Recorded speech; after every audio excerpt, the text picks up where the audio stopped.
Hello, everyone, and welcome to the Bright Founders Talk at Temi. Temi is an international software company that designs, builds, and delivers sustainable software for businesses and promising startups. My name is Matthew, and I'm joined today by Mr. Philippe from Montreal, who is the CEO and co-founder of Doxy.io. How are you today, Philippe? I'm well. Thanks for having me, Matt. It's a great pleasure. Thank you for taking time to be with us today. So before we get into anything, tell us a little bit about Doxy. What is it? How did you get involved? Where does it come from? So Doxy is an enterprise documentation platform. So we work with medium and large enterprises to help them basically automate their user manual and user education, employee education, and customer education through our suite of tools, which range from SOPs and user manual tools to LLM chatbots. So we started Doxy sometime around 2018. We actually came up with the idea for it at Web Summit. We were looking for a documentation tool for a solution that we were developing at the time, and we couldn't find anything that would really fit our need. So we built Doxy, and it kind of took off. We sold the other solution, so we had a lot of time on our hands. So at that point, we just focused all of our forces on Doxy. Fantastic. What a pleasure. So born out of necessity, if I understand correctly. So let's take a few steps back, and I'm going to start off with your journey. And what I like to do is often ask people about their time at school and university. Were you an academic? Did you have a lot of drive in school? Did you know what you wanted to do? Did things come as a bit of a surprise? So before I went into IT, I was actually studying law in university in Canada. And basically, we were interested in a lot of like trading bots, and like for fun, we were building those trading solutions. So a friend of mine, he invited me over to join his sort of startup. I joined it, and some time went by, sold that startup. I went on and I got some enterprise roles in IT, and I somehow dropped the whole law career thing, and I started to work in IT. That's quite fortunate then, I would imagine, given where you are today. I mean, sometimes I wish I became a lawyer, honestly. Yeah. That make a lot of things that I need to do cheaper because I have a law degree and I'd be able to do it myself. But unfortunately, that didn't happen. So I became an entrepreneur. So that's quite interesting. And tell me, it's two different worlds. When you made the change, what was that like when you realized, okay, you know what, I'm going to stop the law? How long were you doing it before you stopped? About 2 years. So 2 years you were committed, and then you said, okay, this is the direction I'm going through. So talk us through that process. Was it difficult for you? Did you get kickback? Did you have family or friends that said to you, hey, Philippe, what are you doing? Like, I was always in IT, right? So IT was kind of like I was always sitting at the computer doing some stuff like building robots, writing scripts, writing some programs to hack sites, like, doing some like all kinds of stuff that you do in the early 2000s that, like, you sit in those chat rooms and MIRC and, like, and you find like-minded people. So I was always in those circles, right? So it was kind of like it was natural for me to migrate over, and I just kind of went, and I got into the program. I started to, and it was interesting, and I liked it. But then, like I was offered a bunch of money, and at the time it seemed like a lot of money, and I was like, well, I can always get back to it later, so I'll just go ahead and make some money, and eventually, well, here I am.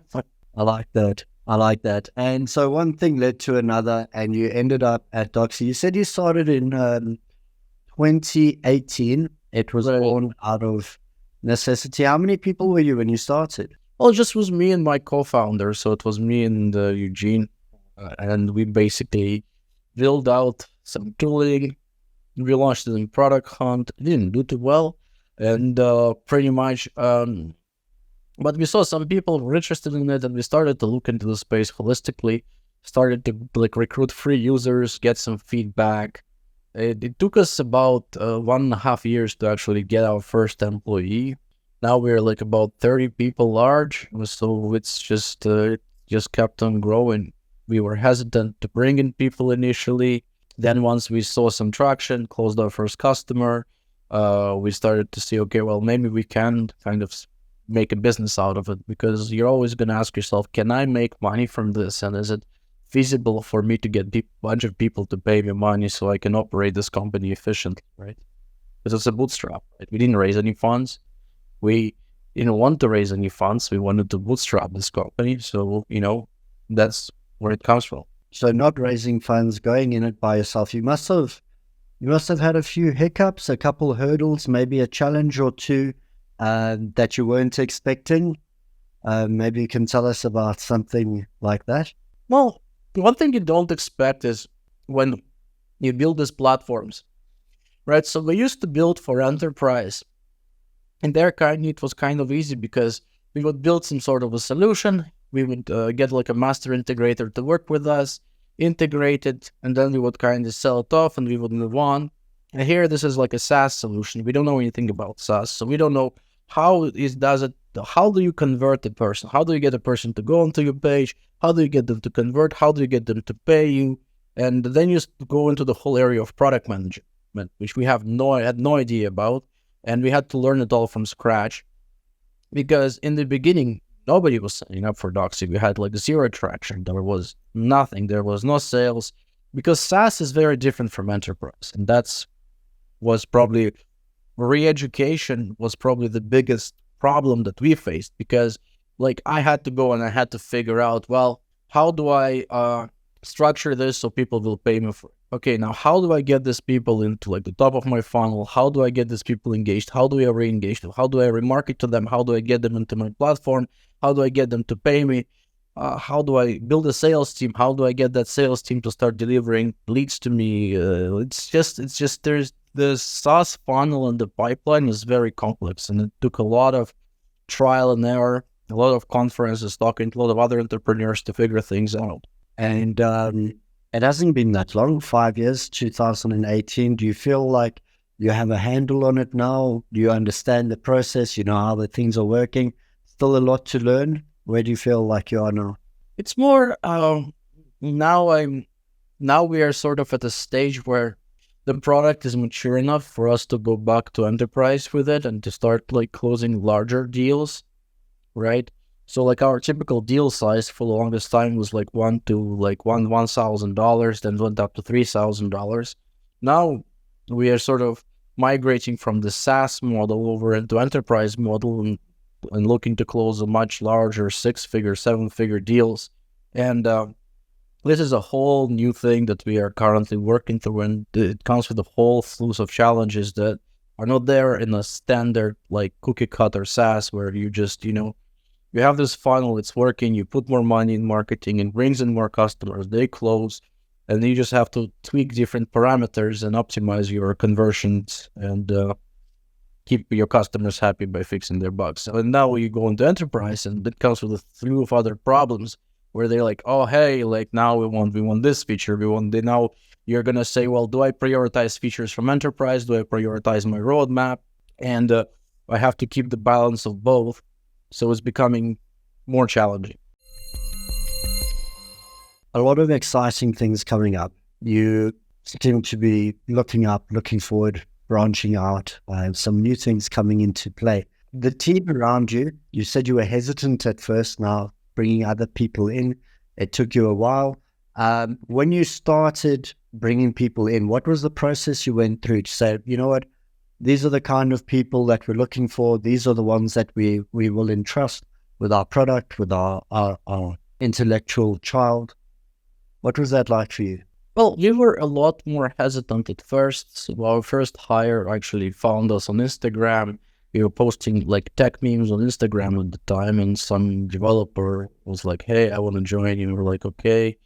And we had there was 3 of us then. And we were like, okay, well then.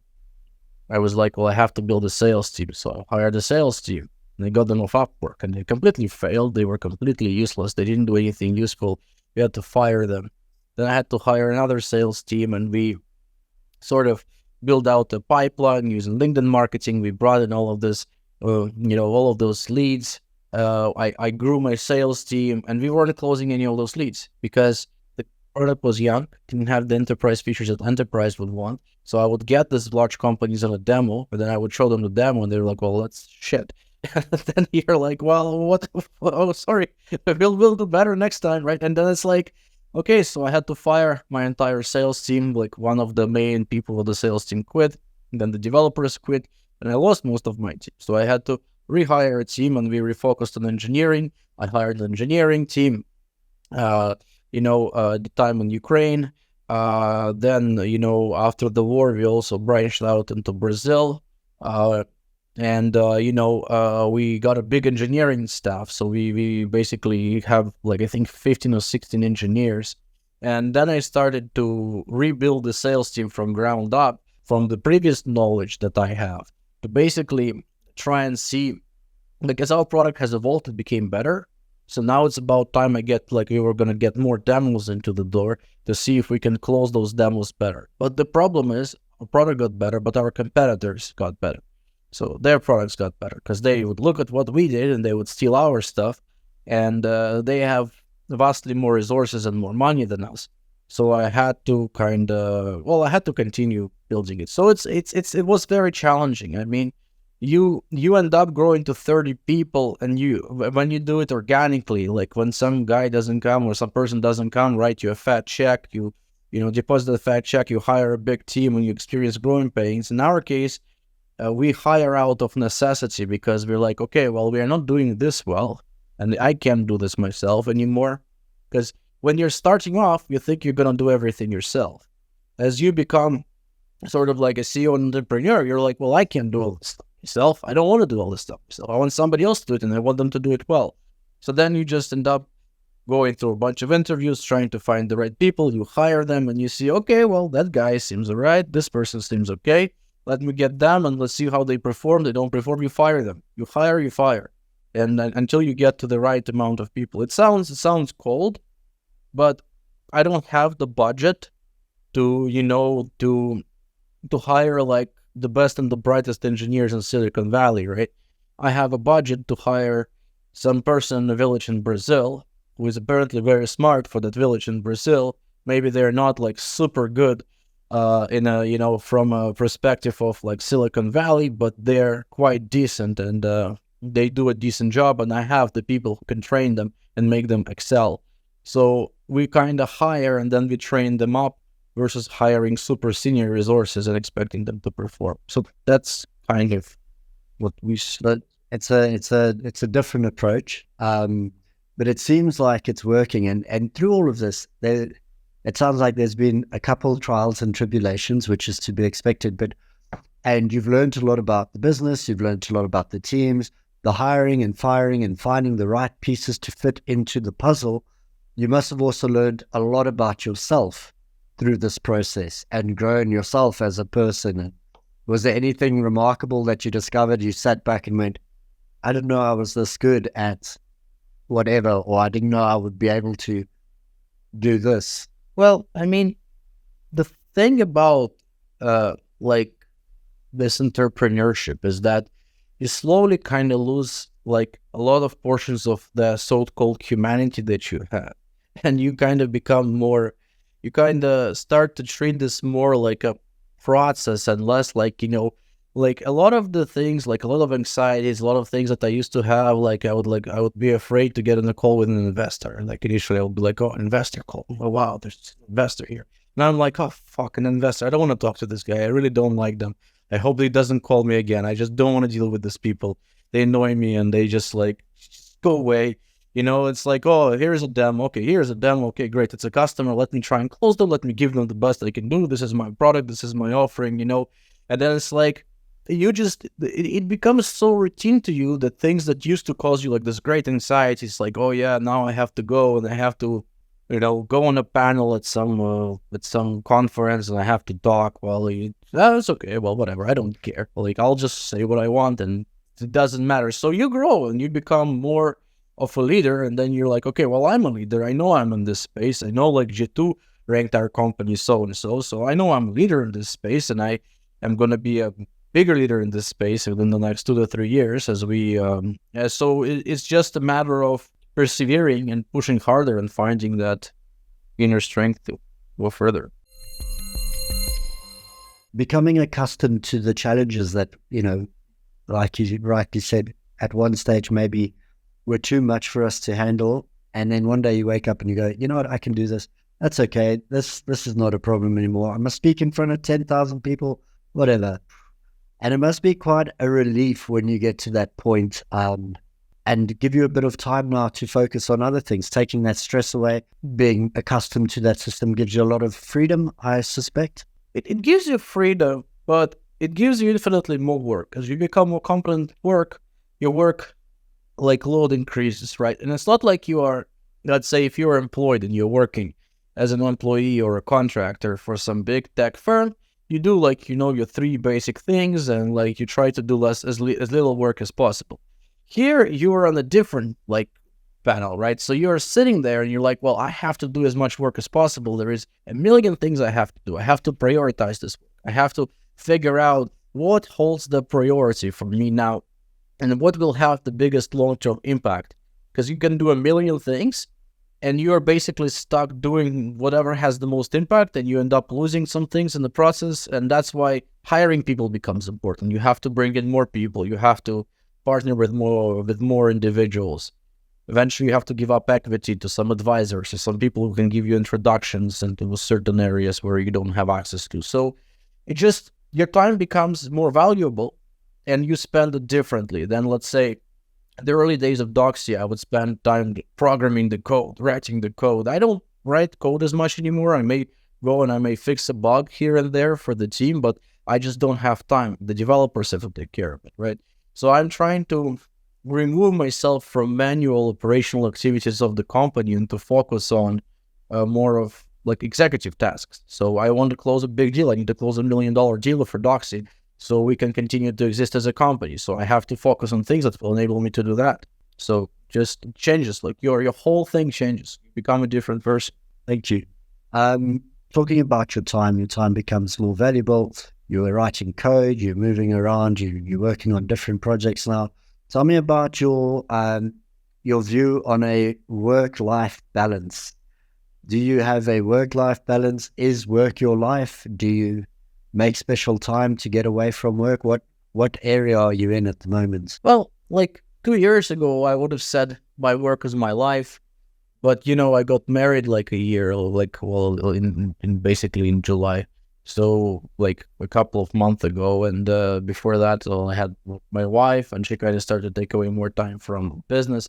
So I started to say, well, look, I can't spend my whole days working. So it doesn't mean I don't have these long sessions where I'm going to sit around and I'm going to, like last week, I probably spent 5 days working 16-hour, 18-hour days. I would go to sleep at 4 a.m. because I had a few big sales meetings I had to be prepared for, so we had to prepare. I had to work with on-site team, and then they would go to sleep, and I would go and work with the offshore team just so I can get the demo ready for the customer, so I can show them the solution and provide them with the things that they might be interested in. So I still have that, but I try a lot more to have the work-life balance. I try not to work after 6, 5, 6 o'clock. I just disconnect, and then I would come back home at 9 or 10, and I would spend 2 or 3 more hours working before I go to bed. But I try to create time for myself and my family because it's good for your mental health. Otherwise, you burn out and you become depressed, and then you don't want to do anything, and then you're like, oh, I hate this, and you don't want to be in a state where you hate the job that you do, no matter what it is. You have to be passionate about it, interested about it, and the only way to do that is to have fun as well as to work. It has to be balanced. Something that we hear quite regularly, or I hear quite regularly, is there seems to be a transitional phase where guys work hard, a lot of hours, a lot of extra hours, and then slowly start to morph into a more sort of balanced lifestyle. So thank you for sharing that with us. Tell me another interesting one here. I like to ask everybody, if we have to write something on your bedroom wall, you have to wake up every day and you have to read this famous quote or a saying, an inspirational sentence, whatever, what would it say on your bedroom wall? You have to see it every day. I honestly am I'm just drawing a blank here. right? I don't believe words have as much power, and these quotes, they're more of a nuisance, right? You have a motto to live by, and then you break that motto, and then you feel bad about it every time, and then you have to see it every day. It's like, oh, like, it's like people who promise themselves they lose weight on New Year's, and then they read themselves every day, and it doesn't happen, and then you're like, gosh, well, I'm not living by that motto, so I'm just the wrong person to ask that question, because I don't have to live by. It's a unique answer. That's perfect. That's exactly the thing. And I think this is the beauty of it. Speaking to different people with different opinions on things, you get a variety of different answers. And it's interesting because there's so many pathways sort of to success, and everybody has their own way of speaking about it, of handling it. So it's not wrong. I like it. It's a unique one. It's a first for me. Talking about that, how about then another one out of the blue? Any role model that you looked up to, or anybody you say, that's somebody we could learn from, or somebody I could live by? Good morals, good values, good work ethic. There's a lot of different people we can learn from. Like, you would go to like a conference and you would listen to somebody like, Casey Winters or something like that, who is like, an excellent person when it comes to product and marketing, right? Or there is just, the entire slew of knowledge that's available to us in the product space is huge, right? And learning from each of those people and their individual experiences is great, but trying to mirror those experiences, in my personal view, is difficult, especially considering that, look, I'm a bootstrap. I bootstrapped this business. I came from nothing. I don't have, like Silicon Valley, Stanford education, Harvard education, right? So I'm coming from a lesser background. So as a person from a lesser background, I have to do what is right. And it's just, there is not that many people in this space that come from similar backgrounds. Most of the people in this space, they're fortunate enough to come from very, very powerful backgrounds, and they have some sort of connections and knowledge that help them progress. And there is very few of us who have built something from nothing with limited resources, right? I know you're a busy man. I've got one last thing for you. Is there anything else you'd like to tell us about Doxy, what's happening in the future, anything we should keep our eyes on? We are building a lot of AI features. So obviously there is a big push throughout the world for AI. And we've been seeing that enterprise is willing to pay a lot more money for AI-powered applications than they were in the past for SaaS applications. And we are seeing a lot more monetization options. So we recently launched like a permission-based large language model chat solution with a few select clients in the fintech space. And we've seen a huge success in that area. So really, Doxy is shifting. We are shifting our sort of gears towards enterprise. I am not abandoning SaaS, but I am deprioritizing SaaS in favor of enterprise contracts and enterprise deals, because I ultimately believe that's where my company should be headed. And I ultimately believe that SaaS right now is slowing down. There's too many SaaS offerings on the market, and it's becoming hyper competitive. And as a result, we're seeing a lot of SaaS companies not growing at the pace they used to be growing. And without a huge marketing budget, SaaS is actually quite challenging. So we are refocusing and reshifting to enterprise because of that. And this kind of becomes so this is kind of where we are at. And we are prioritizing AI features and enterprise integrations. That's pretty much it. There's nothing fancy or cool about it. It's just very cold and calculating. Philippe, I must say, it's been quite refreshing talking to you. I just want to thank you for taking the time to be with us today. We will be keeping our eye on you and seeing where you go. Thank you, Matt. I appreciate your time. Yeah, have a good one, my friend. See ya.